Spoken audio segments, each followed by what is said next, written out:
மகாவிஷ்ணு இவரை பற்றி எல்லோரும் கேள்விப்பட்டிருப்பீங்க.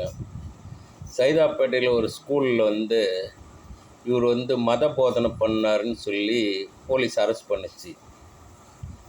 இவர் ஏற்கனவே ஒரு நிதி நிறுவனம் நடத்தியிருந்தார். அதில்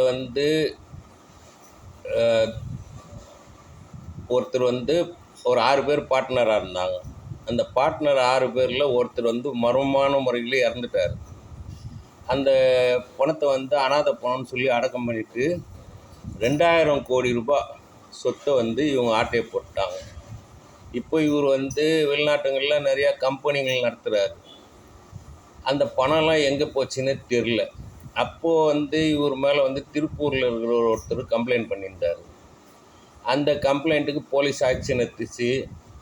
அப்போ ஒரு அமைச்சர் ஒருத்தரும் கோயம்புத்தூரை சேர்ந்த ஒரு சாமியார் ஒருத்தரும் சேர்ந்து இவரை காப்பாற்றி விட்டாங்க. அதுக்கப்புறம் இவர் கொஞ்ச நாள் நல்ல பிள்ளையாக இருந்தார். அதுக்கப்புறம் அந்த கருப்பு பணத்தையெல்லாம் நிதி நிறுவனத்தில் மோசடி பண்ண பணத்தையெல்லாம் எடுத்து இவர் சில வெளிநாடுகளில் கம்பெனிகளை ஆரம்பித்து ஜாம்னு இருந்தார். இவர் சம்பாரித்த பணம் நிறையா. ஆனால் மக்களுக்கு இவர் போட்ட நாமம் 2000 கோடி. 8 வருஷம் ஆகுது இந்த கேஸ் நடந்து. 8 வருஷமாக ஒத்த பைசா கூட இவர்கிட்ட பறிமுதல் பண்ணலை. இவங்க குரூப் அத்தனை பேரும் இன்றைக்கும் சுதந்திரமாக தான் இருக்கிறாங்க. இந்த பணம் எங்கே தான் போச்சு, எப்படி தான் போச்சு? ஆனால் மக்கள் பணம் 10 பைசா மக்களுக்கு சேரலை. இவ்வளோ கோர்ட்டு இருக்குது, இவ்வளோ போலீஸ் இருக்குது, எந்த விதமான நடவடிக்கையும் இவங்க மேலே கிடையாது. ஒரு செயினை அறுக்கிறவனை கூட உடனே பிடிச்சி ஜப்தி பண்ணி போலீஸ் ரெக்கவர் பண்ணிடுறாங்க.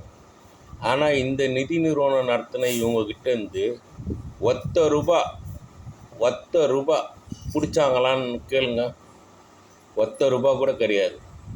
இந்த பணம் எங்கே போச்சு? இதில் யார் யார் பங்கு போட்டாங்க? கடவுளுக்கு தான் வெளிச்சம். இந்த மாதிரி எவ்வளோ சம்பவம் நடந்துக்கிட்டே இருக்குது. ஒன்று ஒன்றா தெரியப்படுத்துகிறேன்.